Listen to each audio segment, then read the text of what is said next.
Aku lelah, rasanya aku ingin menyerah. Tetapi aku tak mau menyerah. Aku pasti bisa. Aku pasti mampu.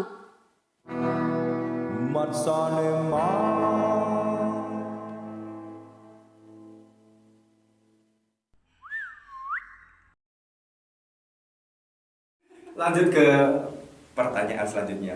Menurut Kang Tris, Ya. bagaimana MTS yang sekarang ini? Ya luar biasa ya kemajuannya. Artinya kan eh, baik itu dari sisi fisik, kemudian walaupun saya sudah lama tidak kesini kan juga mendengar prestasi. Artinya konsistensi prestasi itu tetap terjaga ya. Ini kan luar biasa. Ini yang perlu dioptimalkan sehingga ya saya melihat pertumbuhannya progresifnya bagus lah, bagus, perkembangannya juga bagus. Ini tinggal bagaimana dioptimalkan dengan yang monggo pihak manajemen sekolah kan yang lebih paham ya bagaimana mau melangkah lebih lanjut. Cuma satu hal yang perlu sebenarnya karena saya sedang mereview ya, satu hal yang perlu disiapkan di anak-anak itu sebenarnya mental, pertama mental mereka, kedua mental berjuang mereka, ketika termasuk mental survive kehidupan mereka. Karena saya mengalami sendiri anak-anak yang berprestasi secara akademik itu belum tentu mereka akhirnya juga sukses di kehidupan. Ini yang penting. Terus ternyata kurikulum itu bisa didesain sejak sedini mungkin ya, begini ya, sejak sekecil mungkin. Nah itu kan ada namanya kurikulum misalkan kewirausahaan dan sebagainya. Tapi itu kan berbasis empiris praktek. Dan saya mencoba membuat kurikulum itu saya praktekkan di kelompok-kelompok kecil juga lumayan. Misalkan ternyata kewirausahaan itu bisa diajarkan sejak TK sih. Itu kan otomatis misalkan contoh anak-anak belajar jadi konsepnya adalah membuat karya. Membuat karya, kemudian di karya itu kan otomatis mereka akan berkelompok. Misalkan kelompok itu mereka akan berhitung. Misalkan buat donat lah untuk anak-anak kecil misalnya. Mereka membuat donat otomatis mereka akan tahu donat itu komposisinya apa sih. Mereka akan belajar itu dulu. Kemudian yang kedua kita bagi kelompok-kelompok itu untuk berbelanja di pasar. Berbelanja di pasar, kelompok ini belanja tepung, kelompok ini belanja apa dan sebagainya. Belanja itu mereka konteksnya apa? Belajar komunikasi. Otomatis mereka akan belajar komunikasi dan belajar berhitung karena belajar berhitung.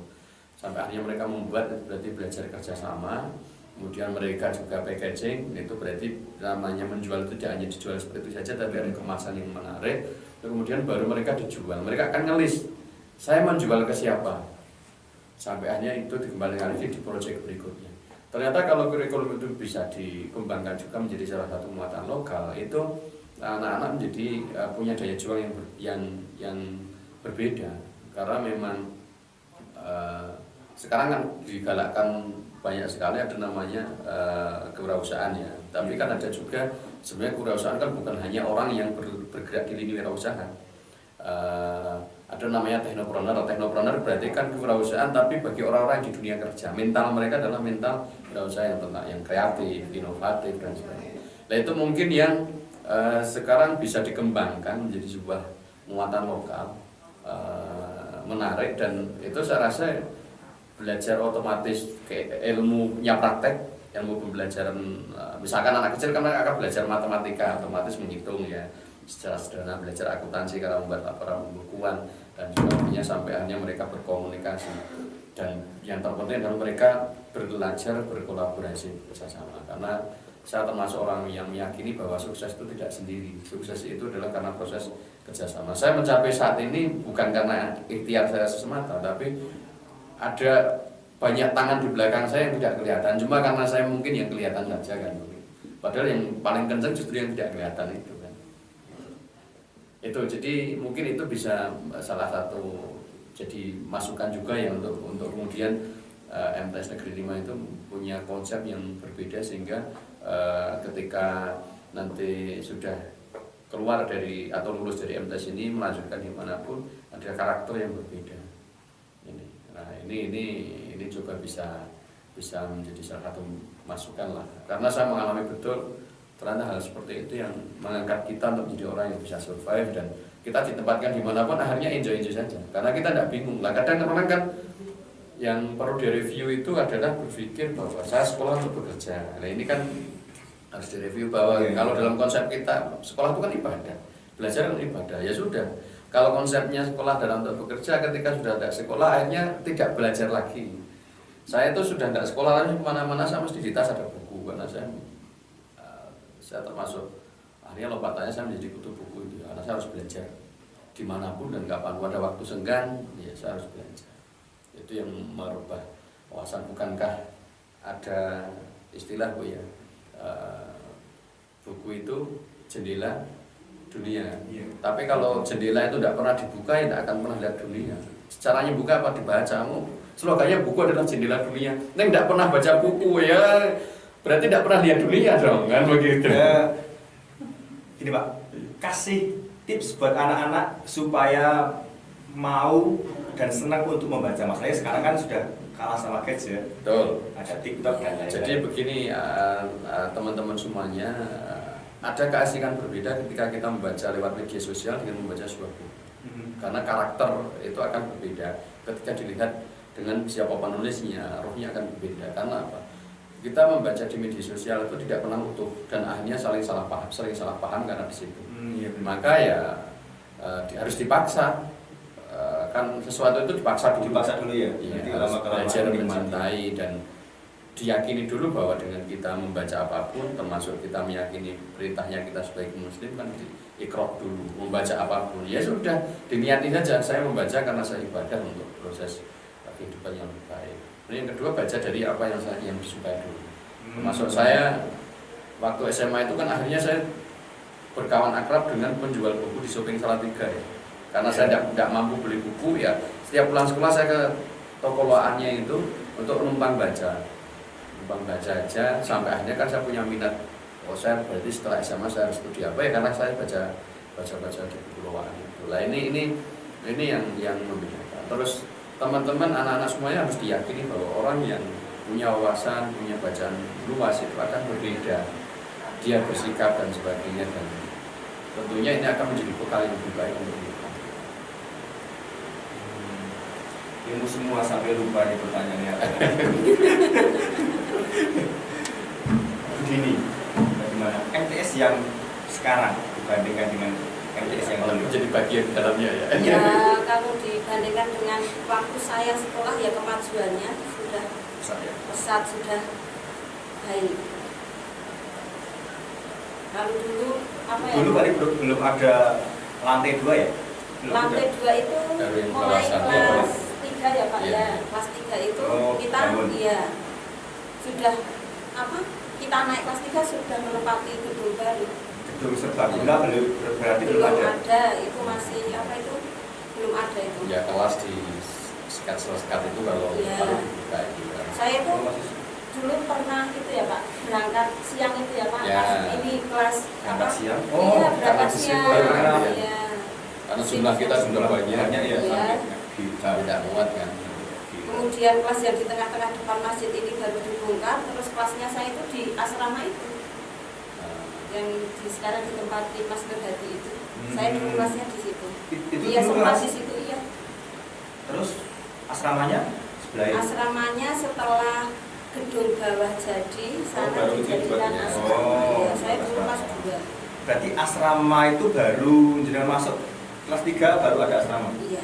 Kayaknya angkatan Ya, angkatan kita yang kakak, pertama iya. itu di asrama. Makanya kan ya kenangannya jadi banyak karena Iya. kita penghuni Paling pertama ya. Paling senior di Iya. asrama. Sekarang kita coba tarik jauh ke depan sehingga menjadikan Trisno yang sekarang. Ya. Prosesnya gimana? Ya tadi setiap orang kan pasti berproses dari pilihannya. Terus itu tidak lepas dari semangat belajar dimanapun. Artinya ketika orang punya semangat belajar bersifat dia bersifat terbuka. Kalau saya punya prinsip gini, siapapun di depan saya adalah guru, walaupun anak kecil. Karena apa, saya pasti bisa mengambil pembelajaran. Itu yang paling basic terpenting adalah itu dulu ya. Kita bersifat terbuka bahwa siapapun adalah guru. Ini akan memberikan masukan dan wawasan baru. Kemudian yang terus terang saya mengalami perubahan memang sejak SMA. Akhirnya karena saya dari SD, MTS itu tidak begitu percaya diri, saya SMA mulai memaksakan diri, saya harus mulai belajar organisasi kan. Itu masuk OSIS berarti SMA? Ya, ada OSIS terus Rohis. Kalau kamu kan enggak, saya enggak, tapi di Rohis itu saya aktif, sehingga apa? Kita akan belajar banyak hal di situ. Sehingga kalau dibilang pencapaian saya saat ini sebenarnya lebih karena ketekunan saya di organisasi ya. Ketekunan saya di organisasi, akhirnya saya punya relasi banyak, saya punya skill yang meningkat dari kemampuan. Dari dulu saya orang yang tidak percaya di depan kelas, sekarang menjadi salah satu public speaker yang menurut dalam tanda kutip, menurut teman-teman yang sering mendengar, saya salah satu yang diidolakan. Karena saya belajar ya, saya belajar bagaimana teknik. Akhirnya saya mengambil spesialisasi di sekolah itu, saya mengambil spesialisasi komunikasi, terus saya belajar training, jadi banyak hal. Jika sampai saat ini berproses terus. Apa yang saya lakukan sebenarnya membuktikan saja apa yang saya kan dulu waktu kuliah itu saya semester 5 saya sudah menjadi pembicara ya, primer dan sebagainya. Bahkan semester 7 itu saya sudah menjadi trainer kewirausahaan dan sebagainya. Tapi akhirnya kan saya dalam hati saya terbesit, kayaknya saya kok membohongi ya. Karena apa?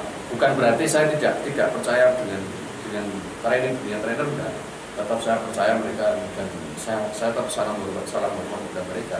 Tapi bagi saya kadang menyampaikan seakan kewirausahaan padahal saya tidak punya usaha. Kan dalam tanda kutip itu saya merasa membohongi diri sendiri. Terus saya berbicara tentang kebudayaan, tentang bagaimana analisis community development, tapi saya tidak menggerakkan masyarakat.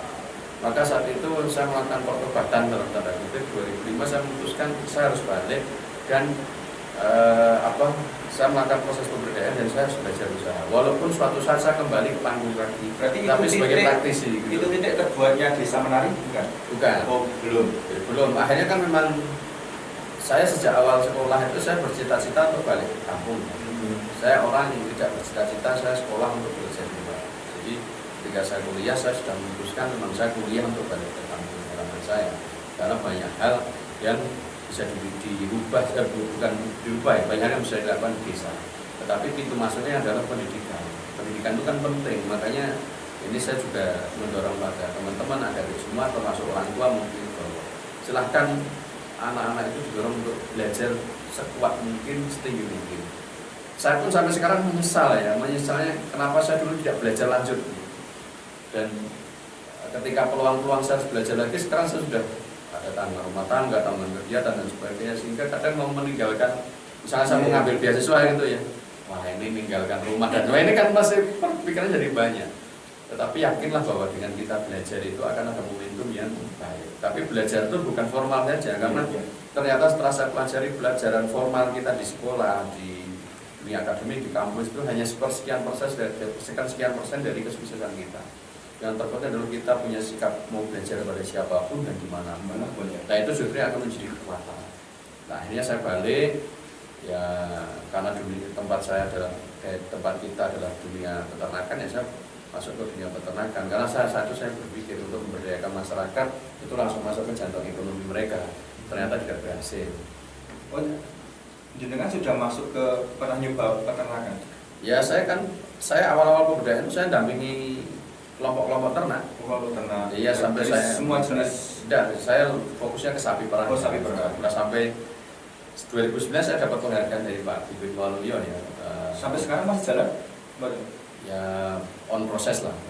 Artinya sampai 2009 itu saya dapat penghargaan dari Pak Gubernur itu sebagai muda pelopor Jawa Tengah di bidang peternakan. Tidak nyambung padahal saya orang psikologi. Yeah. Tapi saya dapat penghargaan di bidang teknologi tepat guna di bidang peternakan. Artinya apa? Ilmu itu luas. Artinya ketika saya, itu yang perlu kita pelajari, kita tidak boleh membatasi belajar pada siapapun. Saya orang sosial, dunia sosial, pendidikan sosial, tapi saya juga ahli nyantri kepada peternak, nyantri kepada dokter hewan. Karena apa? Itu kebutuhan masyarakat. Nah, itu kebutuhan masyarakat. Sampai akhirnya tidak berjalan efektif dalam konsep saya, dalam idealitas saya. 2009 akhirnya kita membuat konsep laboratorium sosial. Jadi titik baliknya justru dari laboratorium sosial. Jadi sampai saat ini saya fokus mengembangkan laboratorium sosial yang saya buat. Jadi Desa Menari itu sebenarnya laboratorium sosial ya, bukan desa. Tapi yang paling dikenal oleh masyarakat Desa Menari ya? Iya, Menari kan ya sekalian saya klarifikasi, menari itu bukan karena tarian, menari itu sebenarnya akronim dari menebar harmoni, merajut inspirasi, menemui memori pendekkan, menari. Jangan baru tahu. Iya, benar. Sama, iya. Berarti Saya kira karena ada kesenian. Iya, ada kesenian hanya satu. ternyata. Ya, itu saya belajar ilmu branding. Artinya branding itu yang membuat orang penasaran. Dulu kan waktu akhirnya mulai dikenal dari 2009 orang pada datang sering salah ya mau ke Tanon itu karena Tanon kan daerah yang kecil juga. Iya. Dulu apalagi 2012 mulai dikenal itu kan terus orang-orang luar sudah mulai kenal itu mereka tidak akan ketemu tapi setelah ketemunya kan kecamatan Tanon Sragen karena ada kecamatan yang progresif di Sragen namanya kecamatan Tanon. Akhirnya 2012 kita berpikir cari branding biar orang itu langsung tertuju ke tempat kita apa. Nah, ketemulah konsep desa menari itu. Menari dalam arti sempit ya karena masyarakat desa saya melestari kesenian tari. Iya. Tapi menari dalam arti luas sebenarnya tadi menebar harmoni, merajut inspirasi, menemui memori pendekkan, menari. luas berarti ya. Iya, itu kan Banyak laboratorium yang baru sosial. tahu. Iya. Maksud saya begini dan yang lain pasti Iya. baru tahu. Kalau di sana oh iya.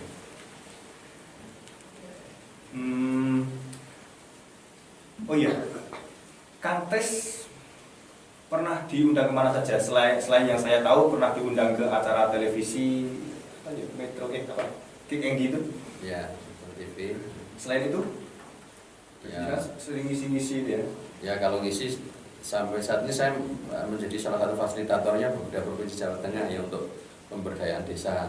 Jadi biasa banyak keliling ke beberapa kabupaten kota untuk berbagi konsep lah bagaimana pengembangan desa termasuk pengembangan diri itu. Terus kalau terjauh ya saya sampai Bangka Belitung ya. Sebenarnya sebelum pandemi kemarin saya jadwal ke Lombok tapi karena pandemi ya belum jadilah, jadi nunggu nanti bisa ke Lombok lah. Berarti kita beruntung ya bisa Iya. mengundang ini. Terus Langsung bisa ya. Iya. kalau Ya, saya terima kasih sekali nih. kalau TV sih sebenarnya saya sudah mulai mengurangi sekarang tidak mau masuk TV ya. Kalau yang live saya Metro TV ya. Metro TV kalau liputan kan banyak liputan terus film dokumenter tentang kita juga banyak. Iklan juga pernah gitu ya. Berarti podcast ini di MTS ini paling bawah sebenarnya. Ya enggak juga. Udah baru ini podcast baru. Ya enggak, saya enggak pernah menyebut diri saya dimanapun itu rendah enggak. Karena apa? Setiap titik pasti punya ruang pembelajaran berbeda. Karena saya punya konsep dimanapun saya belajar.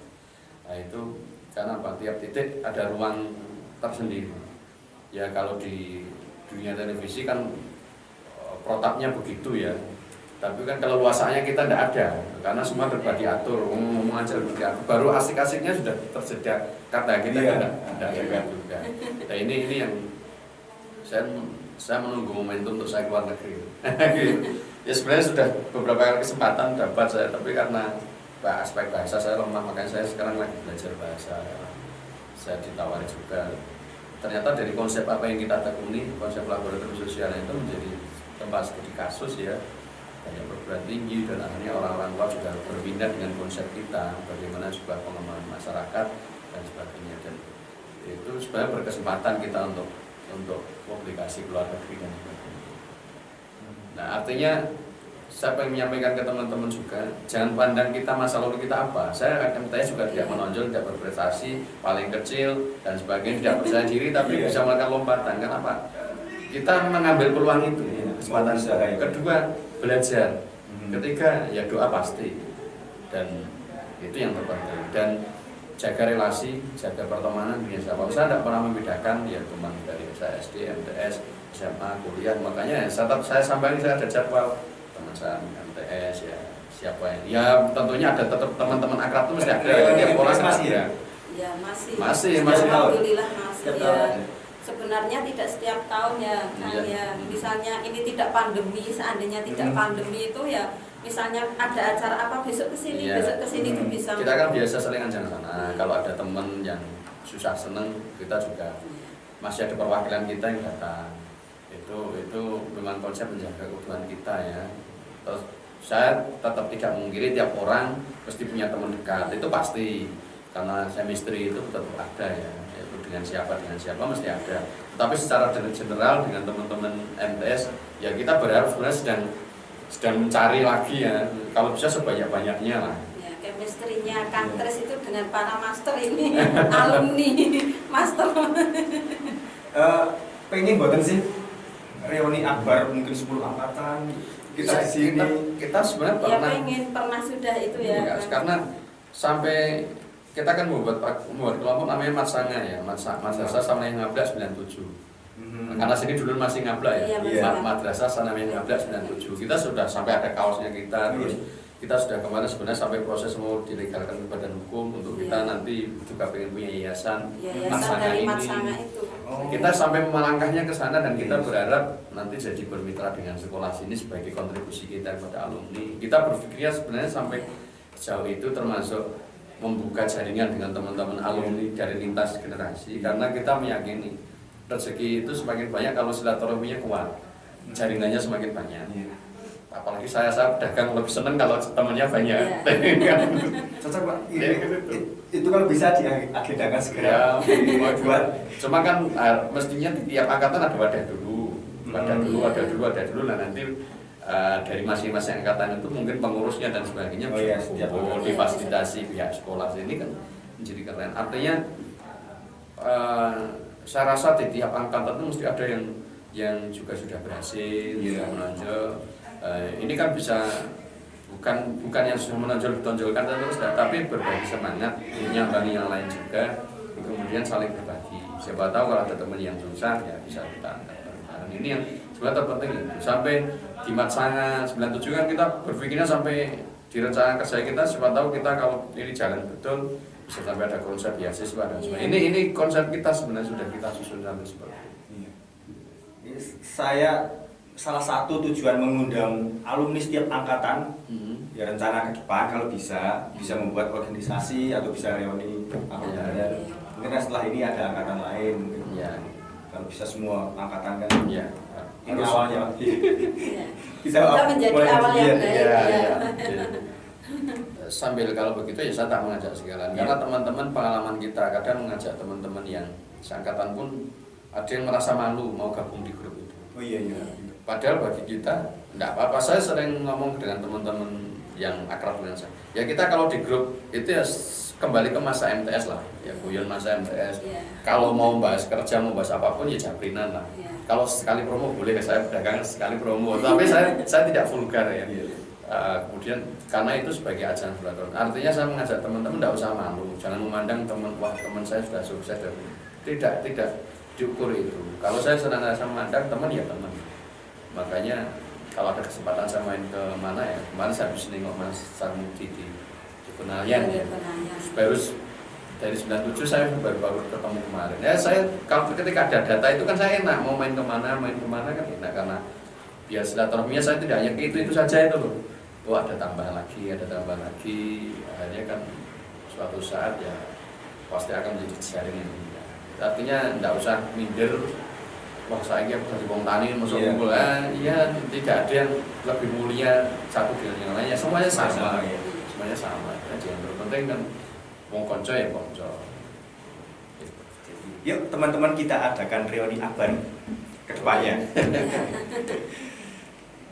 Ini mohon maaf ini kita fokus ke Kang Tris. Tidak apa-apa. Iya. Ilmunya banyak banget.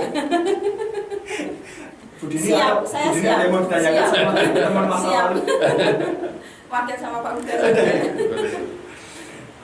Sebelum kita mengakhiri acara ini, saya mau buat katakanlah kuis lah buat panjenengan. Nanti silahkan jawab siapa yang paling cepat, berarti itu yang kita coba mengingat-ingat masa lalu. Sudah siap? Ya, Jangan siap. ngintip deh.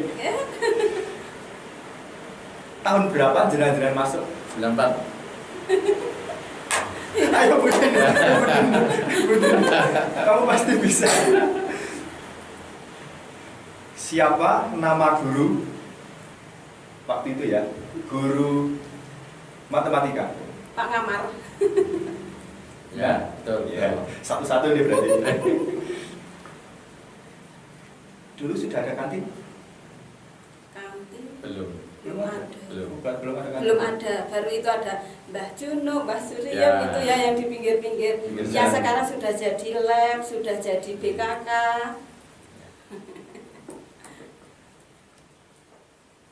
pertanyaan selanjutnya. Siapa guru olahraga? Pak Budi. Iya, Masih. Pak Budi. Iya, masih tetap Pak Budi. Pak Budi ya, Iya. dari dulu sampai sekarang banyak. Pak Budi salah satu guru olahraga yang paling disukai. Iya. Sebelum saya tutup, ada yang mau disampaikan buat anak-anak dan teman-teman dari Bu Dini dulu? Ya, untuk anak-anak tetap semangat walaupun kita saat ini masih belajar pada masa pandemi. Ya, jangan pernah patah semangat. Ampun. Dari Kang Kris, Ya, buat adik-adik nanti banyak yang menonton. ya terpenting jadilah manusia pembelajar, karena orang yang senantiasa belajar adalah orang yang tidak pernah merugi. Dan yang kedua, jangan jadi orang yang ruwet. Iya. Artinya kita itu sering menjadi orang yang ruwet mencari solusi dari sana semari. Padahal saya punya prinsip yang ini sebenarnya saya jalankan ya. Lihatlah hal-hal sederhana dari sudut pandang yang berbeda. Lakukan dengan cara yang berbeda, nikmati prosesnya dan yakin kita akan menjadi orang yang berhasil. Artinya kita itu kadang terlalu ruwet memandang diri kita.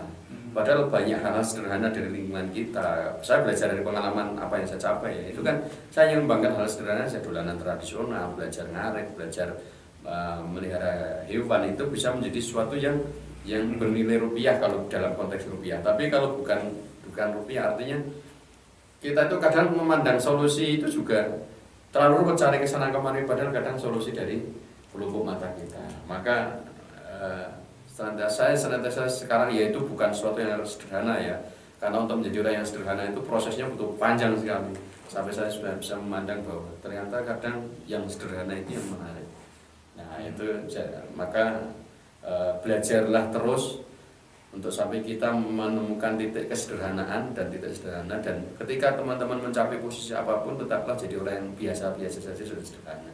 Itu akan lebih enak dibanding kita punya embel-embel saya mencapai ini terus pakai embel-embel itu beban. Maka saya senantiasa biasa saja, enjoy aja. Saya kemana-mana pakai sendal dan saya tidak terbiasa pakai sepatu ya maaf. Makanya kemana-mana saya sepatu itu utuh. Saya kalau ngisi kemana-mana masuk ruang baru pakai sepatu, berangkat ya saya pakai sendal. Apa adanya ya. Iya, karena kaki saya tidak terbiasa pakai sepatu. Artinya apa? Ketika kita sudah mencapai posisi tertentu apapun, ya tetap biasalah bahwa itu semua adalah karunia Allah, ridha Allah, bukan atas pencapaian kita semata. Karena yang terpenting adalah itu yang rahasia menjadi orang bejo itu salah satunya ya tadi. Ketika kita semakin kuat mendekat pada yang kuasa, pada Allah, kemudian mencari ridho dari lingkungan kita, teman kita, orang tua kita, termasuk menjaga silaturahmi dan terus belajar, itu titik bejonya itu akan muncul. Beda ketika kita berprestasi, kita bangga dengan prestasi kita, tapi tidak mau belajar lagi, ya bejonya hilang. Nah, itu ya, tidak pesan singkat, jadinya lama. Kalau dijabarkan jangan 3 jam ya. Cuma ilmu semua itu. Saya biasa ngomong berjam-jam, ini yang padatnya ya gimana ya. Dari hasil obrolan kita tadi, saya jadi pengen nanti langsung beli buku. Jangan cuma termotivasi, langsung termotivasi. ya, jangan cuma ini Kita saya sekarang ada 3 buku ya, kemarin kan saya harus belajar. Iya kan. Berarti nanti saya mulai belajar dari buku yang saya suka dulu. Iya betul. Ketika saya tentang olahraga. Iya, tentang olahraga sambil angkat barbel sambil baca buku. Iya. Cukup? Ada tambahan lagi, Bu Dini? Cukup ya? Iya. Ini tidak usah ada kesimpulan ya? Isinya ilmu semua. Nanti kalau tak simpulkan dari awal sampai akhir. Nanti kalau yang masih penasaran, tinggal diulang lagi videonya. Oke, terima kasih banyak buat Kang Tris. Ya, sama-sama. Sangat sibuk banget, Ya, tapi masih menyempatkan untuk datang ke sekolah lama MTS Negeri 5 Magelang sekarang. Kalau dulu berarti MTS Ngablak. Ya. Bu Dini juga terima kasih Ya, sudah sama-sama. menyempatkan jauh-jauh Ya. dari Ngablak ke Ngablak. Oke, kita cukupkan sampai di sini. Sampai bertemu di podcast selanjutnya yang akan mengundang alumni-alumni yang lainnya. Dari kita cukupkan sekian. Wassalamualaikum warahmatullahi wabarakatuh.